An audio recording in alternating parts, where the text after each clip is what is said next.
हा माणूस लढतोय, हा बोलतोय, पण यांचं बोलणं मराठी माणसांपर्यंत नीट पोहोचत नाही किंवा पोहोचवलं जात. ज्या वेळेला बाळासाहेबांनी आवाज उठवला, जेव्हा हिंदू म्हणून या देशामध्ये लोकशाहीमध्ये असा कुठला मोठा चेहराच नव्हता, आणि जरी असला तरी तो एवढ्या उग्रपणे कोणीही सरळ येऊन बोलू शकत नव्हतं जे बाळासाहेब करत होते. पण आम्ही आज मागं काय आहे त्याचं कारण सगळ्यात महत्त्वाचं म्हणजे आम्ही प्रत्येक गोष्ट राजकीय दृष्टिकोनातून पाहतोय. मुंबई म्हणजे काय लय लांब नाही आहे, 250-300 किलोमीटर आहे आपल्या गावांपासून.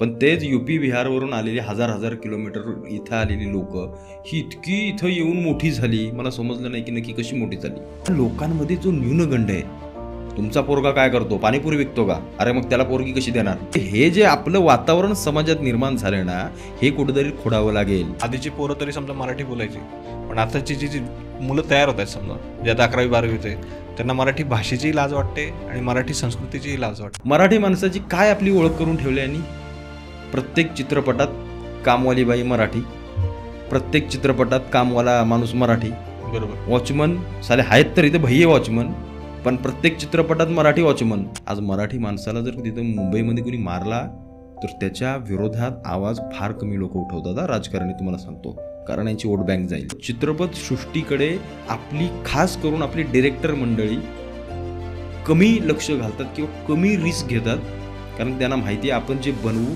ते आपली लोक पाहतीलच की नाही. आपल्या सगळ्यांना योगेश पाटीलचा नमस्कार. आपल्या सगळ्यांचं स्वागत आहे 10 पट मोठी स्वप्न पाहणाऱ्या नव्या महाराष्ट्राच्या सगळ्यात इन्स्पिरेशनल पॉडकास्टमध्ये, ज्याचं नाव आहे श्रीमंत स्टुडिओ प्रस्तुत श्रीमंत व्हा विथ योगेश पाटील. मित्रांनो, आजच्या एपिसोडमध्ये आपल्या सगळ्यांसोबत एक स्पेशल गेस्ट आहे, ज्यांचं यूट्यूबवरती एक खूप मोठं चॅनल आहे आणि ते आपल्या मराठी माणसाबद्दल, मराठी संस्कृतीबद्दल कॉन्टेंट बनवत असतात. त्यांचं नाव आहे मराठी माणूस प्रदीप, त्यांच्या चॅनलचं नाव आहे. तर प्रदीप भाऊ, तुमचं श्रीमंत व्हा या महाराष्ट्रातील सगळ्यात इन्स्पिरेशनल मराठी पॉडकास्टमध्ये स्वागत आहे. धन्यवाद. येस, तर सगळ्यात आधी ज्यावेळेस पॉडकास्टची सुरुवात होते ना, मी प्रत्येक गेस्टला त्यांचं इंट्रोडक्शन विचारायला लावतो, पण मला असं वाटत नाही की तुम्हाला असं कोणी ओळखत नाही. ओके, तर खरंच आज खूप आनंद आहे, कारण आज आपण आपल्या मराठी या विषयावरती गप्पा मारणार आहोत. येस, तर सगळ्यात आधी आमची जी काही ऑडियन्स आहे त्यांना तुमची स्टोरी ऐकायला आवडेल. माझी स्टोरी म्हणजे कंटेंटमध्ये येण्याची. येस, सुरुवातीपासूनच बालपणापासूनचे किस्से ऐकायचे आम्हाला. तसं तर मी लहानपणापासून गावीच आहे, 10वीपर्यंत गावीच होतो एका हॉस्टेलमध्ये. त्यानंतर 11वी-12वी माझी साताऱ्यात गेली आणि त्याच्यानंतर मग मुंबईकडचं आपलं सगळं जीवन. इकडं नोकरीला वगैरे. माझे वडील शिक्षक आहेत. शिक्षक असल्यामुळं आमच्या घरात जरी राजकारण असलं तरी राजकारण करायचं नाही हे माझ्या वडिलांचं पहिल्यापासून सांगणं, ते आजही सांगतात. बरोबर. आज पण मी काय व्हिडिओवर बोलतो ते त्यांना पटत नाही, काही गोष्टी नाही, नको बाबा ते बोलच नको, ते आपलं काम नाही. म्हणजे अशा ते सरळ मार्गाला जाणार. शिक्षकी पेशा म्हणताना ते तसंच. पण जेव्हा मी मुंबईत आलो आणि जेव्हा मला समजलं की इथं नक्की आपली अवस्था काय आहे. आज आपण मुंबई म्हणजे काय लय लांब नाही आहे, 250-300 किलोमीटर आहे आपल्या गावांपासून. पण तेच UP बिहारवरून आलेली हजार किलोमीटर इथं आलेली लोक ही इतकी इथं येऊन मोठी झाली, मला समजलं नाही की नक्की कशी मोठी झाली. म्हटलं याच्या विरोधात आवाज उठवला पाहिजे, काहीतरी बोललं पाहिजे. आणि सोशल मीडिया हे फक्त एक प्लॅटफॉर्म आहे, माध्यम आहे. म्हटलं आता बोललं पाहिजे, तर हे माध्यम आहे, त्याच्यातून बोललं पाहिजे आपल्याला. आणि म्हणून मग त्या सगळ्या गोष्टीतून मी सोशल मीडियावरती आलो. हळूहळू मग मराठी माणसाविषयी बोलू लागलो. राज ठाकरे यांना मी फॉलो करायचो. त्या एकदम जेव्हा मी मुंबईला आलो सगळेच फॅन होते त्यावेळेला त्या भाषणांचे वगैरे.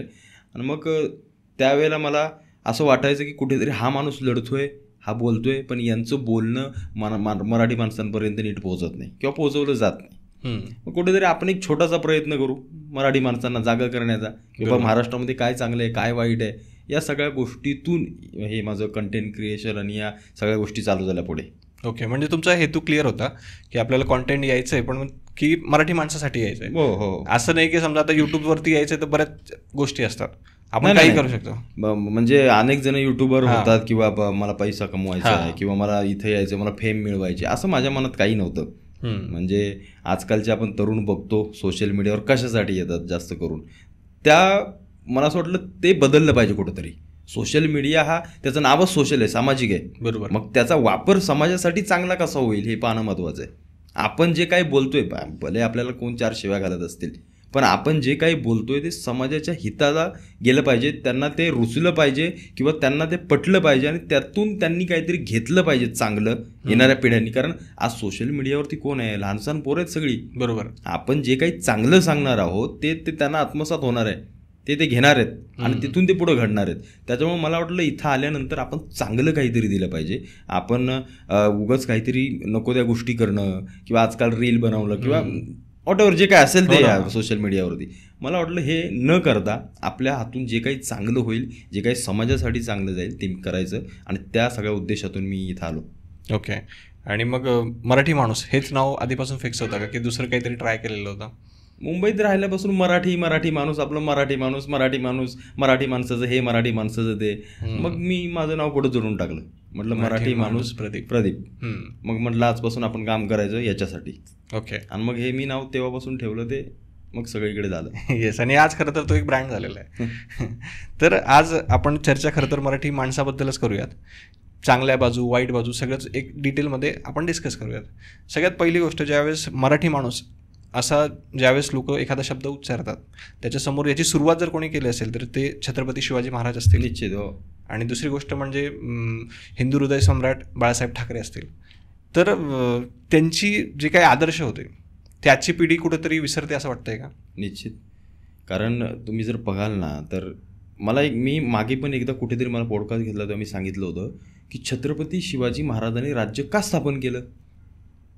आज आपण लोकशाहीमध्ये राहतोय म्हणून आपल्याला प्रत्येक गोष्ट सहज मिळते, त्याची आपल्याला किंमत नाहीये. त्यावेळेला परिस्थिती अशी होती की त्यांना ते करायलाच नसतं केलं तर संपूर्ण आपण संपून गेलो असतो. बरोबर. म्हणजे छत्रपतींच्या समोर आपल्या रयत भाजली जाते, मुलीबाळी पळवल्या जात आहेत, हे सगळे अत्याचार सहन जे होते त्यावेळेला फक्त छत्रपती एकटेच पेटून नाही उठले, छत्रपतींनी फक्त आवाज निर्माण केला. पण ती रयत जी सगळी बाजूबाजूची पेटून उठली कारण त्यांना ते रोज भोगायला येत होतं. आज आपल्याला काय, बाजूला बलात्कार झाला हो दे, त्याला आपल्याला काय करायचं, इकडे काय झालं हो दे, आपल्याला काय करायचं, आपल्यावर तर नाही ना आलं. ही सगळ्यात महत्त्वाची गोष्ट आहे. आणि त्यानंतर बाळासाहेबांनी जो आवाज उठवला, तुम्हाला माहीत नसेल पण बाळासाहेबांचं राजकारण समजून घेणं फार मोठी गोष्ट आहे. कारण एका अशा वेळेला बाळासाहेबांनी आवाज उठवला जेव्हा हिंदू म्हणून या देशामध्ये, लोकशाहीमध्ये असा कुठला मोठा चेहराच नव्हता. आणि जरी असला तरी तो एवढ्या उग्रपणे कोणीही सरळ येऊन बोलू शकत नव्हतं जे बाळासाहेब करत होते. बरोबर. अगदी कोणतीही गोष्ट असो त्याच्यावरती बाळासाहेब बोलले नाहीत असं झालेलं नाही. तुम्ही जुनी त्यांची भाषणं काढा, नाही ती कोणतीही गोष्ट पहा. म्हणजे तो माणूस काय फक्त राजकीय दृष्ट्या मला हिंदू करायचं असं नाहीये, त्यांना मनातून वाटत होतं की मला हिंदू म्हणून मला माझा हिंदू जगला पाहिजे. म्हणजे ते अमरनाथची यात्रा काय ते बंद पडली त्या सगळ्या ह्याच्यावरती एकमेव असा माणूस होता की तो सांगत होता की मुंबईतून जी काय हजला विमानं उडत आहेत ती याच्या पुढे उडणार नाहीत तर आमच्या अमरनाथ यात्रेवरती दगडफेक तुम्ही थांबवली नाही. त्यावेळेला असं बोलणारा माणूसच नव्हता कोणी. आज आपण जरी म्हणतोय भारतीय जनता पार्टीचं किंवा यांचं सरकार आलंय, आज कुठेतरी आपल्याला हिंदू म्हणून आपल्याला वाटतंय चित्र, पण तसा निर्भीडपणे बोलणारा व्यक्ती बाळासाहेबांसारखा सध्या देखील एवढा उग्रपणे कोणी बोलत नाही. बोलतात, करतात, पण ते थोडंसं हातचं राखूनच. पण बाळासाहेबांनी त्यावेळेला फक्त हिंदू न करता महाराष्ट्रातल्या मराठी माणसाला, मुंबईतल्या खास करून मराठी माणसाला ताटकण्यानं जगायला शिकवलं.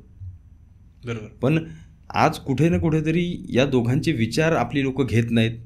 आपले लोक तिकडे कानाडोळा करतात. आणि महाराष्ट्राची अवस्था काय आजची या जातीतल्या सगळ्या भांडणांची, त्याच्यामुळं मला तरी वैयक्तिक सध्या वाटत नाही की यांचे विचार कोणी घ्यायला आतुर असेल आणि घ्यायची कुणाला इच्छा देखील असेल. त्याच्यामुळं या सगळ्या गोष्टी सध्या तरी मला असं वाटतं की कोणीही याच्यामध्ये रस घेत नाही आहे, कोणाला याच्यामध्ये इंटरेस्ट नाही आहे. ते शिवाजी महाराजांनी काय केलं ते लोक म्हणतात 350 वर्षापूर्वी केलं ना, करू देत. ते बाळासाहेबांनी काय केलं ते त्या पक्षासाठी केलं.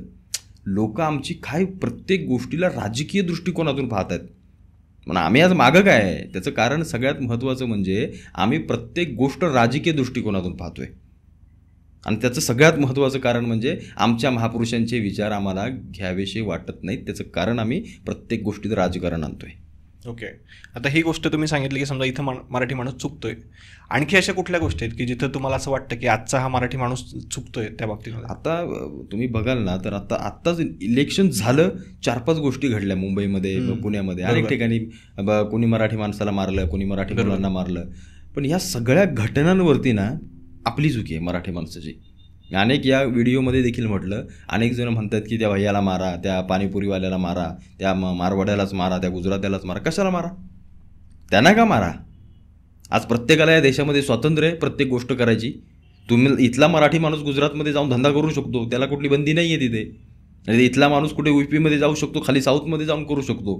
पण आम्ही का करत नाही? मी जेव्हा ह्या सगळ्या गोष्टीचा अभ्यास केला तेव्हा मला एक इतकी महत्त्वाची गोष्ट सापडली आणि मी तुमच्या पॉडकास्टच्या माध्यमातून प्रत्येक मराठी माणसाला सांगू इच्छितो की त्याचं सगळ्यात महत्त्वाचं मूळ कारण म्हणजे आपलं घर. आज मला सांगा, मुंबई पुण्यामध्ये 70 ते 80% लोक ही ग्रामीण खेड्यातून आलेली आहेत. बरोबर ना की इथली स्थानिक आहेत. जे इथले स्थानिक आहेत मुंबई पुण्यातले ते बाहेर आउट ऑफ कंट्री. मग इथं आलेली 80% मुलं बाळं ही गावाकडून नोकरीसाठी आलेत खास करून. आई काय सांगते, बाबा काय सांगतात, ए बाबा जा 10-15 हजाराची नोकरी कर, ते धंदा बिंदा आपलं काम नाही. बरोबर. हां, तुला दिलंय ना तेवढं 10-15 हजाराची नोकरी कर आणि आमच्या इकडे कसं ते पोटभर. पण तोच एखादा UP बिहारमधनं आलेला भैया असेल किंवा हे जे परप्रांतीय येतात त्यांना हे सांगितलं जात नाही नोकरी कर. त्याला सांगितलं जातं हे तुझं टार्गेट आहे, हे 50,000 रुपये मला आले पाहिजेत महिन्याला, ते तू कसेही कमव. मग त्यांना आल्यानंतर इथं काय वाटतं, अरे पाणीपुरीच्या ठेल्यातनं मला 5,000 रुपये दिवसाला कमवायचे आहेत का, मी उगाच 500 रुपये इकडे नोकरी करू. बरोबर. मग ते सगळं सोडून धंद्याकडे वळतात. आपल्या मराठी घरामधून पहिला न्यूनगंड बाहेर पडतो मुलांच्या याच्यामध्ये की तू जातोयस ना नोकरीच कर, ते धंदा बिंदा आपलं काम नाही आहे. म्हणून आज किती क्षेत्रामध्ये मराठी माणूस धंद्यामध्ये आहे असेल तर तो किती आहे, त्याचं कारण आपण शोधलं तर सगळ्यात महत्त्वाचं आपण मूळ. आज आपण जरी एखादा मित्र, आपला मित्र जरी करायचं म्हटलं तरी 4 मित्र सांगतात अरे ते तसं नको करू, ते तसं नाही होणार. मग ते तुझ्या बाजूला बघ ह्याने दुकान टाकले, त्याच्या बाजूला बघ ह्याने दुकान टाकले, त्याचं बंद पडलं. एका मारवाड्याच्या आजूबाजूला 100 दुकानं जरी असले ना तरी ते धंदा करण्याची ताकद त्यांच्यात आहे. त्याचं कारण म्हणजे त्यांची युनिटी, त्यांचा समाज, ती सगळी लोक एकमेकांना बांधून आहेत. आपला माणूस आपल्या माणसाला कधी पुढे जाऊ देणार नाही. असं म्हणतातच ना की मराठी माणूसच मराठी माणसाचे पाय ओढतो. आज मुंबई पुण्यामध्ये अवस्था काय आहे ही? आज मला सांगा, हे UP बिहारवाले आत्ता आले असतील 1990, 80, 85 किंवा आत्ता आपण पकडू 2000 पर्यंत, त्याच्या आधी मराठी माणूस होताच नाही ते. बरोबर. अगदी आपण 60च्या दशकापासून मुंबई पुण्यासारख्या शहरांमध्ये अनेक मराठी माणसं आहेत. मग आपला धंदे का नाही फोपावले? बरं ठीक आहे, आज हे आले धंदे करत आहेत, आपल्याला करायला का आपले हात बांधलेत? त्या भैयाचा पाणीपुरीचा गाडा चालतोय, तुझाही चालेल. बरोबर. पण आपल्या लोकांमध्ये जो न्यूनगंड आहे, तुमचा पोरगा काय करतो, पाणीपुरी विकतो का, अरे मग त्याला पोरगी कशी देणार, हे जे आपलं वातावरण समाजात निर्माण झालं ना, हे कुठेतरी खोडावं लागेल. म्हणून आपल्या पोराला काय वाटतं, चांगली कुठेतरी नोकरी बघ, आपली पोरगी मिळेल, मुंबई पुण्यात एखादे रूम घे, आपलं सेटल होऊन जाऊ. ही मानसिकता आपल्या लोकांची आहे. आणि जोपर्यंत ही बदलत नाही तोपर्यंत मराठी माणूस मार खात राहणार. मी तेव्हाही सांगितलं, मी आजही सांगतो, तुम्ही कितीही करा. कारण एक गोष्ट लक्षात घ्या, मराठी माणसाला साऊथची भाषा येते, किती लोकांना येते मल्याळम आणि खालची कन्नड भाषा नाही येत, किती लोकांना गुजराती येते, किती लोकांना बंगाली येते. मग ते इथे आले त्यांच्याकडनं तुम्ही कशाला कानाखाली वाजवून घेताय की तू मराठी बोलच म्हणून? तू जा बघू बाहेर, म्हणावं बोल बघू. हे जे मारणारे आहेत त्याला म्हणावं जा बघू तू खालीन बोल. नाही बोलू शकत. भाषेची सक्ती गुणावर नसावी. ते आलेत, त्यांनी एक दीर्घकाळ घालवलाय, ते आता पाय रोवून बसलेत, त्यांना पैशाचा मापदंड सापडलाय, ते इथून हलणार नाहीत. त्याच्यामुळे याच्या व्यतिरिक्त मराठी माणसाला काहीतरी मार्ग शोधावा लागेल. आणि तो मार्ग म्हणजे यांच्या हातातला धंदा घेणं आणि तो मराठी म्हणून आपण चालवणं. बरोबर. म्हणजे वर पाहायचं नाही, वर नुसतं नावं ठेवायचं नाही. त्याचं मूळ काय, त्याचं बेसिक रिझन काय, की जर समजा तो कशाला आला, आपणच जर केलं तर तो आलाच नसता, मग ते भाषेचा प्रश्न नसता. या मेन गोष्टी केल्या पाहिजे खरं तर. ज्यावेळेस म्हणजे मी पण पहिल्यांदा मुंबईला गेलो होतो नाश्यामध्ये, तर मी ज्यावेळेस रेल्वे स्टेशनवर उतरलो तर सगळे ते भैयावालेच होते, टॅक्सीवाले. असं वाटतच नाही की आपण महाराष्ट्रात येऊन. बरोबर. आणि दुसरी गोष्ट, ज्यावेळेस मी पुण्यात आलोय तेव्हापासून मी एक गोष्ट ऑब्झर्व करतो, तर नुसतं कटिंगला जरी कुठे गेलं तर सगळे बाहेरचे भैया लोक आहेत, आपलं कुठलाच असं मराठी माणूस नाही. म्हणजे या गोष्टी आपण हाताने जाऊ दिल्या ना. निश्चित. आणि त्यांना जर विचारलं ते स्वतःहून सांगतात की आम्ही 10-15 वर्ष झाले आलोय. मग तेव्हापासून आपण चुकतोय, पण आता तरी कमीत कमी ते बदलायला पाहिजे. ना मराठी तरुण राजकारणात पण किती गेला आहे त्याचं काय प्रमाण? आम्ही किती फिरतोय राजकारण्यांच्या मागे, आम्ही किती वाह्यात गोष्टींच्या मागे लागलो आहे, आम्ही जातीजातीत किती वाटलो आहे. या तुम्ही खास करून जर बघाल ना तर महाराष्ट्राच्या राजकारणाचा आणि बाकी राज्यांच्या राजकारण्यांचा जरा विचार करायचा. ते भले जरी राजकारणात असतील, बघा ते भले जरी राजकारणात असतील, एक उत्तम उदाहरण देतो मी तुम्हाला माहीत नसेल तर आपले अखिलेश यादव त्यावेळेला हे राज ठाकरे वगैरे भांडणं करायचे, ते लालू यादव वगैरे यांची मराठी आणि भैया बियांना मारायचे. त्यावेळेला त्यांनी काय केलं, त्यावेळेला ते बरोबर सांगत होते राज ठाकरे, त्यावेळेला यांनी तिकडून पोरं लोक आणून बरं त्यांनी इथं धंद्याची सोय करून दिली आणि आज त्यांच्या विधानसभा क्षेत्र बनवलेत. आज मराठी माणसाच्या मतांपेक्षा जास्त मतं त्यांची आहेत, टक्केवारी जास्त त्यांची आहे. पण ती लोक फक्त राजकीय दृष्ट्या नाही पुढे गेली. त्यांना माहिती होतं आपल्या साहेबांनी आपल्याला मुंबईत पाठवलंय ना, तर फक्त मतदान करायला नाही तर इथं बसून धंदाही करायचा आपल्याला. मग त्यांनी तेच केलं. मग एक जण दुकान घेऊन बसला, येताना परत मागून 10-15 जणांना बोलवलं, म्हणजे एकाचं मतदान मागे किती झालं, 20-25 झालं. बरोबर. आपल्या मराठी माणसं पोराचं काय, साहेबांच्या मागणं उणगत फिरतंय 5-5 वर्ष, साहेब पडला की हे बी मेलं तसंच घरी. म्हणजे सगळ्यात महत्त्वाची गोष्ट काय, आपण राजकारणाच्या वाटेला किती वाहत चाललो आहे, आपल्या पोरांना काही समजत नाही आहे. काही शाळा कॉलेज सोडून राजकारणाच्या मागे फिरतायत, शाळा कॉलेज सोडून.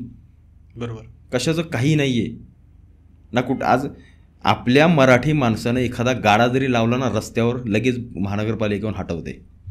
आणि तुम्ही विचार कराल तर सगळ्या या फुटपाथवरती याच्यावरती बाहेरचे कसे काय धंदा करतात, हे पैसे देतात आपल्या महानगरपालिकावाल्यांना, ह्यांना हप्ते मिळतात, हे काय बोलत नाहीत. मराठी पोरगा असलं तर थोडंसं नडलं की मग त्याला सोडत नाहीत. ही असली अवस्था जर आमच्या राजकारण्यांनी आमच्या तरुणांना जर वाव दिला धंदा करायला, की जा रे तू कर, मी आहे तुझ्या पाठीशी, तर आपली देखील पोरं कमी नाहीत. बरोबर. पण मग ज्यावेळेस पोरांचा उल्लेख येतो, समजा आधीची पोरं तरी समजा मराठी बोलायची, पण आताची जी मुलं तयार होत आहेत, समजा जे आता 11वी-12वी होते, त्यांना मराठी भाषेचीही लाज वाटते आणि मराठी संस्कृतीचीही लाज वाटते. निश्चित. कारण काय, हे सगळी लोक बॉलिवूड किंवा अशा भाषांना अट्रॅक्ट झालेत ज्या त्यांना, म्हणजे एक असतो ना की बघा आता मी इथं पुण्यात आलो, आपण देहू आळंदीला गेलो, तर तिथं गेल्यानंतर एक मराठी वातावरण वाटतं. बरोबर. तुम्ही मुंबईमध्ये आल्यानंतर तितकंसं ते जाणवत नाही. तिथं हिंदी बोलणारी लोक, खास करून हिंदीच आणि जास्त करून इंग्लिश. इंग्रजी बोललं कंपन्यांमध्ये तर तो मोठा म्हणजेच. त्याच्यामुळं ही जी गोष्ट आली ना, ही भाषेची गोष्ट खास करून कॉर्पोरेट सेक्टरमधून आली आहे. तुम्ही त्याचा बारीक विचार करा. तुम्ही कॉर्पोरेट सेक्टरमध्ये गेल्यानंतर तुमच्या बॉसमध्ये मिटिंगमध्ये मराठीत नाही बोलू शकत. तो जर हिंदी असेल तर बाकीचे 9 जरी मराठी असेल तरी त्याला हिंदीतच बोलावं लागतं. बरोबर आहे. त्या एकासाठी. आणि त्यातून हा कॉर्पोरेट सेक्टरमधून पसरलेला हा न्यूनगंड आहे. तुम्ही जर गुजरातमध्ये गेलात तर गुजरातच्या प्रत्येक कंपनीमध्ये गुजराती बोलली जाते. मुंबईमध्ये जेवढी गुजराती लोक आहेत ती त्यांच्या भाषेतच त्यांच्या कंपनीत बोलतात. पण आपला मराठी माणूस एकदा असा बोलला की लगेच आणि सगळ्यात महत्त्वाचं म्हणजे बरं झालं मला आठवलं, मराठी माणसाची काय आपली ओळख करून ठेवली यांनी. प्रत्येक चित्रपटात कामवाली बाई मराठी, प्रत्येक चित्रपटात कामवाला माणूस मराठी. बरोबर. वॉचमन साले आहेत तर इथे भैया वॉचमन, पण प्रत्येक चित्रपटात मराठी वॉचमन, रिक्षावाला भैया मराठी. म्हणजे आपली त्यांनी इमेज अशी करून ठेवली की हे सगळे खालचे, हे खालच्याच थराचे, हे वरती नाही येऊ शकत. आणि अशी सगळी गोष्ट लोक आपल्या तरुणांना पाहायला मिळाल्यानंतर मग त्यांना घाण वाटते, अरे काय कामवाली आहे आपली मराठी. म्हणजे ही छोटी गोष्ट आहे, पण जी त्यांच्या डोक्यात जाते ना. आणि खास करून कॉन्व्हेंटला शिकणारी आपली पोरं इंग्रजी शाळांमध्ये, बरोबर, आता तिथं त्यांना कसलं मराठी शिकवतात. त्याच्यामुळे ही सगळी पोरं त्या इंग्रजीच्याच मागे धावणारी, हिंदीच्याच मागे. त्याच्यामुळं मराठी भाषेलाच यांना आवडच निर्माण होत नाही, तरी कशी मराठी भाषा बोलणार अभिमानाने. बरोबर. आणि मला असं वाटतं की एक गोष्ट म्हणजे आपण मराठी रोल मॉडेल्स म्हणजे मुलांसमोर ठेवायला कुठेतरी कमी पडतोय. जसं छत्रपती शिवरायांच्या टायमाला आई जिजाऊंनी त्यांना उदाहरणं दाखवली होती. निश्चित. त्यातून पुढं त्यांना कळालं की अरे आपले हे असे रोल मॉडेल्स आहेत. मला असं वाटतं की आपण तिथंही थोडं कमी पडतोयच ना. कारण पालकांचा सगळ्यात महत्त्वाचा रोल आहे या सगळ्या गोष्टींमध्ये. तुम्ही काय करताय, मी अनेकदा सांगतो, इंग्रजी शाळांमध्ये का टाकू नका. काय मला सांगा, आज मी स्वतः जिल्हा परिषदमधून शिकून आलेलो आहे, म्हणून काय माझा मेंदू चालत नाही का मी समाजात जगत नाही की मी पैसा कमवत नाही. प्रश्न हा आहे ना की तुमच्या कागदोपत्री मार्कांना किंवा तुमच्या कागदावरच्या सगळ्या गोष्टींना काही किंमत नाही आहे, काही किंमत नाही आहे. बरोबर. इथं तुम्ही कसं तुमच्या मुलाला घडवताय हे सगळ्यात महत्त्वाचं आहे. कसं घडवताय. आणि जर तुम्ही त्याच्यावरती चांगले संस्कारच करू शकला नाही तर तू काय छत्रपती शिवाजी महाराज शिकणार आणि काय तुकाराम महाराज शिकणार आणि काय आम्हाला बाळासाहेबांचं काय पडलं आणि कुठल्या महापुरुषांचं काय पडलं आहे. कारण आम्ही आमच्या घरातूनच त्या सगळ्या आम्ही म्हणजे आज 90% आया ह्या लहान मुलांना कार्टून लावून देतात. घडण्याचा पाया कधी आहे? लहान वयात.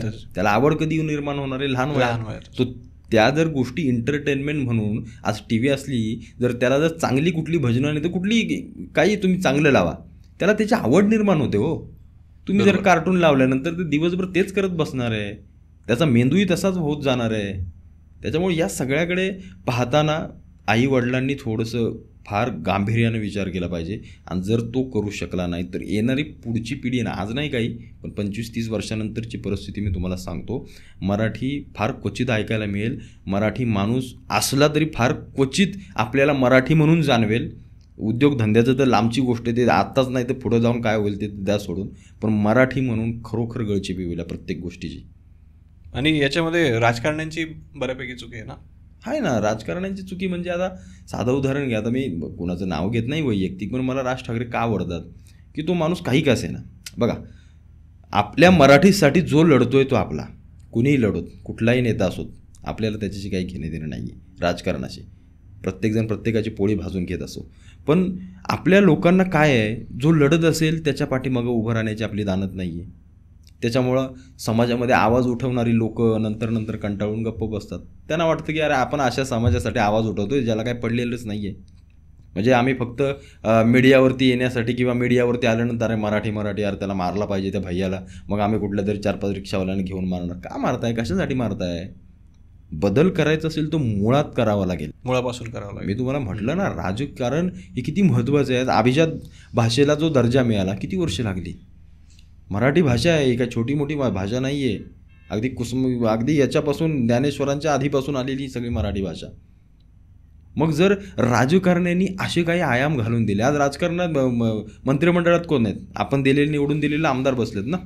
बरोबर. त्यांनी जर शाळांमध्ये सक्ती केली त्यांनी जर कॉर्पोरेट सेक्टरमध्ये सक्ती केली नाही हे आम्हाला मराठीत पाहिजे आमची भाषा आहे. साऊथमध्ये गेल्यानंतर त्यांच्या भाषेशिवाय ते हात लावून देत नाहीत. कशाला यायचं तर शिक नाहीतर चल बाहेर पड. मग ही सक्ती राजकारणी लावू शकतात आपण नाही सामान्य माणूस. हे मंत्रिमंडळामध्ये बसलेत. यांनी जर या सगळ्या गोष्टी मंत्रिमंडळातून जर एक GR काढून दिला की बाबा हा नियम आहे माझ्या राज्याचा आणि हा झाला पाहिजे तर का नाही होणार. मग याचा अर्थ राजकारणी आहेत ना सगळे याच लाईनमध्ये. यांच्यामुळेच तर वाटोळं झालं आहे सगळ्या गोष्टींचं. आणि मराठी आज अशी परिस्थिती तुम्हाला सांगतो मी. आज मराठी माणसाला जर तिथं मुंबईमध्ये कोणी मारला तर त्याच्या विरोधात आवाज फार कमी लोक उठवतात राजकारणी तुम्हाला सांगतो. कारण यांची वोट बँक जाईल. मुंबईमध्ये मराठी माणसाची बाजू घेतली तर हे बी मतदान करणार नाहीत. हे गुजराती मारवाडी मतदान करणार नाहीत. अशी सगळी परिस्थिती अशी तयार होते. आणि मतांसाठी म्हणून आपल्याला पुढच्या काळात देखील राजकारण्यांना या शांत बसावं लागेल. आणि याच्या पुढे तर मराठी माणसासाठी आवाज उठवणारं कोणीही राहणार नाही. अशी परिस्थिती आहे सगळी. आणि खरं तर हा टाईम आहे की आता जर आपण काही ॲक्शन नाही घेतली तर कधीच नाही करू शकत. नाही कधीच नाही करू शकत. आणि काय आहे एक गोष्ट लक्षात घ्या तुम्ही. भाषा ही अशी गोष्ट आहे ना म्हणजे तुम्ही जर साधं उदाहरण घ्या आपल्या संस्कृत भाषेचं लय लांबची गोष्ट नाही आहे. 150 वर्षापूर्वीपर्यंत संस्कृत भाषा ही प्रत्येक गावागावात प्रत्येक माणूस बोलायचं. पण आज कुठे गेली संस्कृत भाषा? नाही. आपल्याला ती कुठंतरी वह्या-बियांमध्ये कुठंतरी रस्त्या-बिस्त्यांवरती जाताना अशी लावलेली मिळते. ती पण आपल्याला धड वाचायला कळत नाही. बरोबर. भाषा लुप्त ही एका दिवसात नाही जाणार. कालांतराने हळूहळू भाषा जगते. कशामुळं? माणसांमुळे तुमच्या व्यवहारांमुळे. त्याच्यामुळं भाषा जर गेली ना तर मग येणाऱ्या काळामध्ये खरंच अवघड होईल. मग आपल्याला जशी संस्कृत शोधतोय तशी मराठी शोधायला लागेल की बाबा काय आहे मराठी भाषा नक्की. बरोबर. येस. आता येणारा काळ समजा जानेवारी संपतोय. आता लगेच पुढच्या महिन्यात फेब्रुवारी म्हटलं की लोकांना लगेच व्हॅलेंटाईन डे आठवतो. बरोबर. परंतु ज्यावेळेस आपल्या मराठी सणांचा उल्लेख येतो ते कुठंतरी मागेच पडत चालले. तर याला आपल्याला काय करता येईल बरं हे टिकवून ठेवण्यासाठी? आता तुम्ही जरा 1 महिना मागे गेलात तर आताच क्रिसमस झालं. हो. आता क्रिसमस म्हणजे नवीन वर्ष आहे. हे आता प्रत्येक बारक्या पोराला सांगितलं तरी ते पटून जाते. पण ते का? कारण त्यांना माहिती आहे क्रिसमसला मला 10 दिवस सुट्टी आहे, 15 दिवस सुट्टी आहे. तुम्हाला आपण पहिलं वर्ष आल्यानंतर नवीन काय बघतो की मला किती सुट्ट्या आहेत बाबा, मला पाडव्याला सुट्टी आहे, मला कुठल्या जयंतीला सुट्टी आहे, मला 15 ऑगस्टला सुट्टी आहे, मला गणपतीला सुट्टी आहे, मला याला सुट्टी आहे. आज गुढीपाडव्याला आपल्याला कुठेही सुट्टी मिळत नाही, जी मिळायला पाहिजे. सगळ्यात पहिला मी अनेकदा बोललो आहे की गुढीपाडव्याला सुट्टी, कुठलंही सेक्टर असो, काही असो, तिथे टाटा अंबानी बिर्ला कोणी असो, इथं काम करताय, इथं सुट्टी पाहिजे गुढीपाडव्याला. कारण हे आमचं मराठी किंवा हिंदू नववर्ष आहे, त्याला सुट्टी पाहिजे. बरोबर. एकदा सुट्टी मिळाल्यानंतर लोकांना काय की होतं, हा उद्या गुढीपाडवा आहे, मग मला हा सण साजरा करायचा आहे. आणि आज जर तुम्ही पाहाल ना तर याच्या पाश्चात्य हे क्रिसमस वगैरे यांना ग्लॅमरस दिला आहे ना, तो थोडासा कमी केला पाहिजे आपल्या लोकांनी. आज तुम्ही बघताय कुंभमेळा, आपल्याला माहिती तरी होतं, कित्येक तरुणांना माहीत नव्हतं काय कुंभमेळा म्हणजे काय असतो. बरोबर. नंतर सर्च करायला लागले, चाले एवढी लोक जातात, काय नक्की आहे बाबा बघावं. या ग्लॅमर जेव्हा मिळतो ना कोणत्याही गोष्टीला, तेव्हा ते तुमचे सण, तुमच्या सगळ्या गोष्टी सातासमुद्रावर पोहोचतात, लोक बघतात, त्याचा अभ्यास करतात, बाबा हे काय आहे नक्की. आज आपली दिवाळी तर कुठल्याही जगाच्या कानाकोपऱ्यात विचारा, हिंदूंचा सण दिवाळी, हा आम्हाला माहिती. बरोबर. आपला गणपती तर फॉरेन लोक फार तिकडून गणपती बघायला येतात. त्याच्यामुळे हे जे ट्रेंड सेट करायचे असतील ना तर ते असे करावे लागतील. कारण बकरी ईद बघाल, बकरी ईद असो किंवा त्यांची कोणती ईदची गोष्ट असो तर त्याला सुट्टी असते. बरोबर. सुट्टी असल्यानंतर ते असे साजरा करतात जसं काय त्यांचा मोठा सण आहे. वर्षातून 2-3 सण असतात त्यांचे. हा, केला पाहिजे. पण आपणला गुढीपाडवा किती जण साजरे करतात. मी पाहतो ना, आमच्या मुंबईकडे पण मी पाहतो किती जणांच्या दारात गुढ्या दिसतात. मुळात म्हणजे गुढी उभी करायला जागा नाही. बरं, खिडकीत तरी आडवा दांडू काढून काहीतरी, तेही फार कमी केलं जातं. मुळात म्हणजे ते लुप्तच होत आलंय. गावाकडे आपल्या आजी आजोबा अगदी सकाळी उठून ते सगळ्या गोष्टी करायचे, त्यांनी ते जपलंय. इथून पुढची पिढी जपेल की नाही मला माहीत नाही आहे, पण कुठेतरी हे ट्रेंड सेट करावे लागतील जे आपल्या अशा सगळ्या तुमच्या सणांमध्ये, त्याशिवाय येणारी पिढी ते घेणार नाही. आणि ते आता थोडं होतंय. सोशल मीडियावरती होतंय. अनेक बॉलिवूडच्या ज्या सेलिब्रिटी आहेत, आता मागे गेल्याच वर्षी मी श्रद्धा कपूरचं देखील पाहिलं की ती गुढी वगैरे उभारते. त्यातून काय होतं, तिचे मिलियनमध्ये फॉलोअर्स. अरे यार, आपण पण केलं पाहिजे. मग असे काही गोष्टी अगदी नियोजनबद्ध कराव्या लागतील, त्याशिवाय आपले सण मोठे होणार नाहीत, त्याशिवाय आपले सण येणाऱ्या पिढ्यांना पुढच्या समजणार नाही. आणि मी म्हटलं जसं सुट्टी पहिली दिली पाहिजे, खास करून गुढीपाडव्याला. बरोबर. वाटल्यास 2 नाही 4 दिवस सुट्टी द्या, पण द्याच. क्रिसमसचा काय आपल्याशी संबंध, 1 दिवस द्या आणि बाजूला व्हा.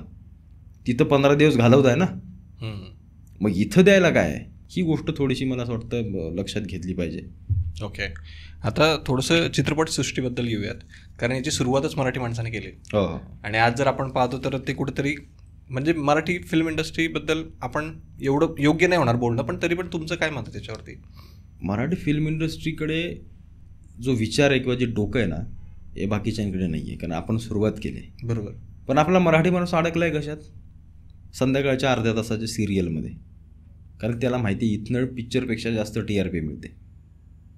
कारण घरातल्या आया बाया तेच बघतात, त्यांना काय पडलेलंच नाही हो. 6 वाजता TV लावली तर 11 वाजेपर्यंत तेच रिपीट करून तेच बघत असतात. म्हणून आपल्याकडे येणारे चित्रपट हे फार दुर्लक्षित होतात. फार म्हणजे अगदी क्वचित. मराठी चित्रपट वर्षातून किती गाजतात मला सांगा बघू, हाताच्या बोटावर मोजणे इतके. बरोबर. आज आपल्याकडे काय नाही आहे. आज ही आपल्याकडे गोष्टी ती प्रत्येक हे बॉलिवूडवाले घेतात आणि करतात, हे साऊथवाले घेतात. साऊथचे चित्रपट बघा, काय चित्रपट बनवतात ती लोक. त्यांच्या प्रत्येक छोट्या मोठ्या पारंपरिक गोष्टीवरती चित्रपट बनवला जातो. कांतारासारखा चित्रपट, काय त्याला स्टोरी आहे, ते पाहिल्यानंतर समजतं की अरे हे यांच्यामध्ये असं आहे, आपल्यामध्ये नाही आहे. आपल्यामध्ये तसे चित्रपट बनले आहेत, पण आपण त्याला पाहत नाही. कारण ते मोठ्या पडद्यावरती दिसत नाही आणि मोठ्या स्वरूपात दिसत नाही. कारण आपले बजेट सगळे ढिले पडतात त्याच्यामागे. त्याच्यामुळे या सगळ्या आता येणारा जो छावा चित्रपट आहे लक्ष्मण उतेकर. आता लक्ष्मण उतेकर कोण आहेत, मराठीच आहेत ना. मराठीच. का हिंदीकडे जावं लागतं. कारण इथं पाहणारा रसिक जो प्रेक्षक आहे त्याला याच्यात काही घेणं देणंच नाही आहे, काहीच पडलेलं नाही त्याला. मालिका कधी लागतील त्याला त्याच्यामध्येच तो अडकलेला असतो. त्याच्यामुळे ना हिंदीमध्ये जावं लागतं, मोठ्या पडद्यावरती जावं लागतं. आणि गेलं तर पाहिजेच मला मोठ्या पडद्यावरती, त्याशिवाय अख्ख्या देशामध्ये या सगळ्या गोष्टी पसरत नाहीत. पण चित्रपटसृष्टीकडे आपली खास करून आपली डिरेक्टर मंडळी कमी लक्ष घालतात किंवा कमी रिस्क घेतात, कारण त्यांना माहिती आहे आपण जे बनवू ते आपली लोक पाहतीलच की नाही. म्हणजे खरं तर ऑडियन्सची सगळ्यात महत्त्वाची मला असं वाटतं गरज आहे या लोकांना. तुम्ही द्या ऑडियन्स, तुम्ही त्यांना प्रतिसाद द्या, बघा 101 चित्रपट बनवायची ताकद आहे आपल्या लोकांमध्ये. बरोबर. येस. आता थोडंसं तुमच्या चॅनलबद्दल बोलूयात की फ्युचर प्लॅन्स काय आहेत, की इथून पुढं काय प्लॅन्स आहेत? माझ्या चॅनलवरती मी जास्त करून मला असं वाटतं की राजकीय गोष्टी बोलत असतो किंवा जे काही महाराष्ट्रामध्ये घडतं त्याविषयी बोलत असतो. मी बाहेर जातो किल्ल्यांवरती, जे काय असेल ते चांगलं. आता बघा, राजकीय गोष्टी बोलताना तुम्हाला 4 शिव्या देखील पडणार, 4 गोष्टी तुम्हाला ऐकून देखील घ्याव्या लागणार. भीती नाही वाटत का कधी? वाटते ना, कारण काय बघा, सत्य आहे ते बोलतो मी, बिंदास बोलतो. मला तुम्हाला म्हणजे आता इथे यायच्याच आधी मला अर्थातच पप्पांनी फोन केला होता, वडिलांनी, ए बाबा ती कालची व्हिडिओ काय बोललास, ते बोलणं नको बोलू, ते जाऊ दे, ती लोक अशीच असतात, ती उगाच ते जास्त शिक्षकी पेशा आहे. बरोबर. आणि काळजी असणार आईवडील म्हणताना, पण या सगळ्या गोष्टी बोलत असताना जे आपल्याला बोललो ना, जे आपण, आणि जे लोकांना घ्यायचं आहे ते लोक घेतच नाहीत. त्याच्या तिसरीकडचं इकडचं तिकडचं बरोबर उचलतील. माझ्या अण्णांनाच कसा बोलला, माझ्या काकाला, अरे पण का बोललाय ते तर बघ. आपल्या मराठी लोकांना सध्या तरी महाराष्ट्राच्या राजकारणाचा फार कमी अभ्यास आहे की नक्की का घडली ही घटना, का घडली. आपण हा मनाला प्रश्नच विचारत नाही हो. फक्त चाललेत ना हेडिंग आपल्या न्यूजला, बघत राहा. अरे पण हे बघ तर नक्की काय झालंय, त्याच्या 2 बाजू समजून घे, मग त्यातून ठरव की योग्य काय अयोग्य काय. आणि टीव्हीवरती दाखवलेल्या सगळ्याच गोष्टी खऱ्या असतात असं पण नसतं. अण्णांनी बोललंय म्हणून हा आपला, आमच्या अण्णांनी बोललंय ना, मला काय घेणं देणं नाही, मला तेच योग्य वाटतंय. आपल्याकडे राजकीय प्रगल्भता संपत आली आहे, आपल्या लोकांची अभ्यास संपत आला आहे. आणि ज्या दिवशी समाजातून राजकीय दृष्टिकोनाचा अभ्यास संपतो ना, तो समाज कुठेही फिरवला जातो. इकडे की इकडे, तिकडे की तिकडे, 500 रुपये दिले की इकडे मतदान, 200 रुपये दिले की इकडे मतदान. आणि जो समाज प्रगल्भ असतो ना, प्रगल्भ, ज्याला अभ्यास असतो, ज्याला हुशार असतो, ज्याला समजतं की हे का घडलं आहे, कशासाठी घडलं आहे, हे आत्ताच का घडलं, हे कुणी घडवलं, हे जेव्हा ज्या समाजाला कळतं ना, तो अगदी व्यवस्थित स्वतःचं मतदान करणार. हे पाश्चात्य देश का पुढे दाबल्या, त्याचं कारण आहे हे. त्यांना माहिती आहे, त्यांना घेणं देणं नाही डोनाल्ड ट्रम्प येऊ नाही तर ते बायडन येऊ. त्यांना माहिती आहे आमचा देश कसा पुढे जाईल, त्याच्यावर आम्ही मतदान करू आणि मग आम्ही ठरवू कुणाला निवडून द्यायचं ते. आपल्याकडे ते नाही आहे. आमच्याकडे थोडी जाती ठिणगी लावली की लगेच सगळे एकवटतात. आमच्याकडे थोडीशी कुठल्या गोष्टीला, छोट्या मोठ्या संवेदनशील प्रश्नांना हात घातला की आमची लोकं लगेच खवळतात. पण आमची लोकं हे नाही पाहत की आम्ही ज्या शहरामध्ये राहतो त्या शहरासाठी कोण चांगलं काम करतं आहे, आमच्या पुढच्या पिढ्यांना काय चांगलं मिळणार आहे, आम्ही आत्ता जे जीवन जगतो आहे त्याच्यात अजून काय कोण सुधारणा करेल, याकडे आपलं काहीही लक्ष नाही. आज पुण्यासारखं शहर घ्या, मी आत्ता चालू पुण्यातून 2 तास तिथून इथे यायला, त्या कोपऱ्यावरून या कोपऱ्यावरती यायला. का? कारण प्लॅनिंग नाही कुठली. प्लॅनिंग कोण करते? राजकारणी. आज स्वातंत्र्य मिळून किती झाले? 75 वर्ष झाली. म्हणजे 75 वर्षात अजून प्लॅनिंगच करता येते, हे अजून गटरच करता येतं. हे कधी महासत्ता होणार? महासत्ता व्हायचं असेल ना तर तुमच्या नळाच्या पाण्यापासून ते देशातल्या सर्वोच्च विषयापर्यंत आपल्याला प्रत्येक गोष्ट नियोजनबद्ध केली पाहिजे, तेव्हाच या सगळ्या गोष्टी होतील. आणि माझा तोच उद्देश आहे. मला जे योग्य वाटतं ते मी बिंदास बोलतो, कोणाला काय करायचं ते करतो. आपण कोणाची जात काढत नाही ना, आपण कोणाचा चुकीचं बोलत नाही, त्याच्यामुळे मी काय घाबरत नाही. आता समोरच्यानं जर चुकीचं घेतलं तर त्याला आपण काय करणार? बरोबर आहे. म्हणजे त्याला किती, म्हणजे ते बोलतात ना, गाढवा समोर वाचली गीता आणि रामाची ऐकून तर सीता. त्याच्यामुळे या सगळ्या गोष्टींमध्ये मला जास्त मी पाहत नाही ते कॉमेंट्स वगैरे, या सगळ्या गोष्टी. मला जे योग्य वाटतं, ज्या गोष्टीवरती आपली भूमिका योग्य मांडावीशी वाटते, तिथं मी बिंदास मांडतो. आता भूमिकेवरूनच मला विचारायचं आहे की सध्या महाराष्ट्रात जी परिस्थिती चालू आहे, एकंदरच म्हणजे एकंदर विचारतोय मी, त्याच्यावरती तुमचं काय मत आहे? नाही, चुकीचं आहे हो. इतकं भयंकर जातीचं राजकारण झालं ना, तुम्ही विचार नाही करू शकत. म्हणजे आत्ताच एक लातूरला घटना घडली, एक खून झाला एका मुलाचा, आणि त्याच्यावरती मी एक व्हिडिओ बनवली. त्याच्यामध्ये सांगितलं की कोण कुठल्या समाजातली मुलगी, समजा मराठा समाजातली एक मुलगी आहे, मग ती OBC समाजातल्या एखाद्या मुलानं त्याच्यावर प्रेम केलं. माझा प्रश्न हा आहे की तो कोणी OBC असेल, हा कोणी मराठा असेल किंवा XYZ, आपण सगळे हिंदू 18 पगड जातीची माणसं, आपण देवाऱ्यात कुणाला पुजतोय? गणपती बाप्पालाच पुजतोय, देवालाच पुजतोय ना. तुमचं आमचं रक्त एक. म्हणजे ज्या छत्रपतींच्या काळामध्ये 18 पगड जाती, ज्यांना माहिती नव्हतं की आपली जात कुठली आहे, आपल्या राजानं सांगितले लढायचं म्हणून लढायचं, ती सगळी लोक एक होऊन लढलेली. आज ती लोक एकमेकांच्या विरोधात. काल जी लातूरमध्ये घटना घडली, त्या पोराला मारला, काय फरक काय पडतो? आमची ही जी समाज व्यवस्था आम्ही बांधून ठेवली ना, इतकी घातक आणि इतकी भीषण आहे ना, की यातून येणारा प्रत्येकजण होरपळून निघणारा, एवढं लक्षात ठेवा. आणि तुम्ही कितीही तल्लक बुद्धीचे असा, जिथं समाज व्यवस्था कोलमडते तिथं तुमच्या बुद्धीचा आणि तुमच्या कशाचा काहीही उपयोग होत नाही. इंग्रजांनी का राज्य केलं आपल्यावरती? त्यांना माहिती होतं यांना बरोबर खाली ठेणग्या लावलं की बसतात बोंबलत. मुघलांनी काय केलं? हेच तर केलं. आपल्या लोकांना हेच समजत नाही आहे. फोडाने राज्य करा, फोडाने राज्य करा. जात, अरे जात घेऊन जायचं आहे कुणाला? मी आता तुम्हाला बसताना काय जात विचारली का तुमची कुठली माझी कुठली? नाही, तू माझ्या जातीचा असेल तरच मी येतो बोलायला. जात करायचीच काय आहे? कोणी कोणत्याही जातीचा असो, माझं एक, तो हिंदू आहे ना, मग तो आपला. मग तो कोणत्याही जातीचा असो, आपल्याला काही त्याच्याशी घेणं देणं नाही आहे. पण काही राजकारणी जाणून बुजून जात काढतात मतांसाठी आणि आपली लोकं त्याच्यामागे वाहत जातात. हेच दुर्दैव वाटतं मला. आणि हे मला असं वाटतं आहे महाराष्ट्रामध्ये सध्या तरी, ते मराठी माणसाचं पण ते पकडू आपण की मराठी माणूस होईल मोठा, पण जात लवकर संपली पाहिजे महाराष्ट्रातून. जोपर्यंत ही जाती व्यवस्था महाराष्ट्रातून संपणार नाही, महाराष्ट्र कितीही प्रगत राज्य असू द्या, त्या देशाला का पोसेना, पण तोपर्यंत सामान्य आणि खालच्या गरीब लोकांच्या घरातले कलह संपणार नाहीत. जात पाळतंय कोण? शहरातली किती लोक जात पाळतात? कंपनीत बसणारे जात बघून बसतात का? त्यांना काही घेणे देणं नाही. ते जात बीत ते तुझ्या घरीच ठेव म्हणतात. ते धर्म पाळत नाही तर जातीचं द्या सोडून. जात जास्त कोण घेऊन बसतंय? अशिक्षित लोक, हे राजकारण्यांच्या मागे पळणारे, ह्यांना जात एकदम प्रिय वाटते. कारण हे जे राजकारण जातीचं केलं जातं आहे, पैसे वाटून केलं जातं आहे. तसं कुणाला जातीचं काही घेणं देणं नाही आहे. हे राजकारणी चालवत आहेत सगळं. आणि हे कुठंतरी थांबलं पाहिजे. याच्यासाठी मी खरोखर आव्हान करतो लोकांना की यातून खरंच बाहेर या. हे अत्यंत चुकीच्या गोष्टी आहेत. अनेक तरुण मेले हो, किती जण मेले या जातीच्या नुसत्या भांडणांमध्ये. याच्यामध्ये कितीक बातम्या येतही नाहीत आपल्या कानावर. बरोबर आहे. त्याच्यामुळे ही गोष्ट मला असं वाटते महाराष्ट्रानं पहिली सुधारवली पाहिजे आणि येणाऱ्या पिढ्यांना थोडंसं यातून चांगला काय संदेश जाईल तो दिला पाहिजे. तर आता एक शेवटचा क्वेश्चन विचारतो की समजा मराठी माणूस ही जी संकल्पना आहे ती जर आपल्याला टिकवून ठेवायची असेल तर आणखी कुठल्या गोष्टी केल्या पाहिजे? एक तर तुम्ही सांगितले की समजा जातीच्या राजकारणातून बाहेर या, आणखी कोणत्या गोष्टी केल्या पाहिजेत? आणि मराठी माणसाला जर टिकायचं असेल तर उद्योगधंद्यामध्ये आलं पाहिजे. कारण बघा, पैसा असेल तर कोणताही समाज स्थिर होतो. आज एवढासा जैन समाज अख्ख्या देशाला पोसू शकतो, एवढी त्यांची कॅपॅसिटी आहे. त्याचं कारण म्हणजे पैसा. पैसा, आर्थिक बाजूने समाज आपला चांगला असेल, सबल असेल तर तो समाज कोणत्याही याच्यावरती राज्य करू शकतो. आणि आर्थिक बाजूने आपला समाज कसा मोठा होईल तर उद्योगधंद्याशिवाय नाही होणार. नोकऱ्या लोक करतायत किती? आपल्या 100% मुलांमधल्या 80% मुलांना 20,000च्या खाली पगार आहे.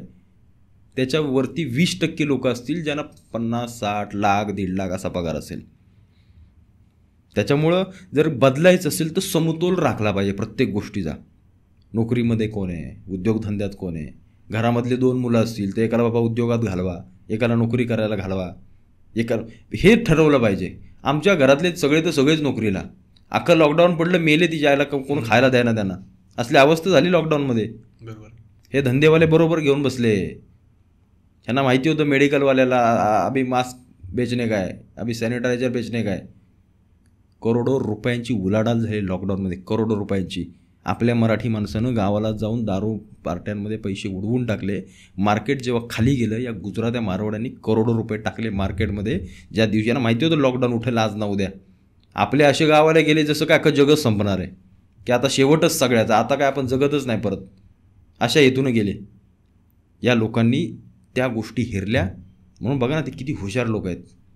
कधी आत जायचं, कधी बाहेर यायचं, सालं त्यांच्याकडनं शिकावं. मला असं वाटतं या गोष्टीचा अभ्यास आपल्या तरुणांनी केला पाहिजे. काही लोकांनी नोकरी करा, काही लोकांनी उद्योग व्यवसायामध्ये जा. आज काय नाही आपल्या महाराष्ट्रामध्ये, काय उद्योग आहेत आपल्या महाराष्ट्रामध्ये. फक्त हे बाहेरच्यांनी घेतलेत, ते फक्त हातातून घ्या. निश्चित येणाऱ्या काळात मराठी माणूस महाराष्ट्रामध्ये सगळ्यात मोठा असेल, सगळ्यात मोठा. येस. आणि हीच अपेक्षा आहे, म्हणूनच खरं तर हा पॉडकास्ट करायचा हेतू होता. तर थँक्यू सो मच प्रदीप भाऊ की धन्यवाद. तुम्ही इतक्या लांबून आलात या पॉडकास्टसाठी. धन्यवाद. तुमचा एक्सपिरियन्स कसा होता? एक नंबर, छान. मी सर्वांना विनंती करतो की असे विचार ऐकण्यासाठी श्रीमंत स्टुडिओ या चॅनलला नक्की सबस्क्राईब करा. आणि असे चॅनल आपल्या मला असं वाटतं यूट्यूब क्षेत्रामध्ये मोठे झाले पाहिजेत, ज्यातून चांगल्या पिढ्यांना आपल्या येणारं चांगलं काहीतरी ऐकायला मिळेल. येस, आणि मी माझ्याही ऑडियन्सला एक रिक्वेस्ट करतो की आपले जे प्रदीप भाऊ आहे त्यांचं एक खूप सुंदर चॅनल आहे मराठी माणूस प्रदीप. तर या चॅनलला नक्की सबस्क्राईब करा. कारण एकदम शेवटचं सांगतो की जर मराठी टिकवायचं असेल तर मराठी माणसांना सपोर्ट करणं खूप जास्त महत्त्वाचं आहे. Thank you so much. धन्यवाद.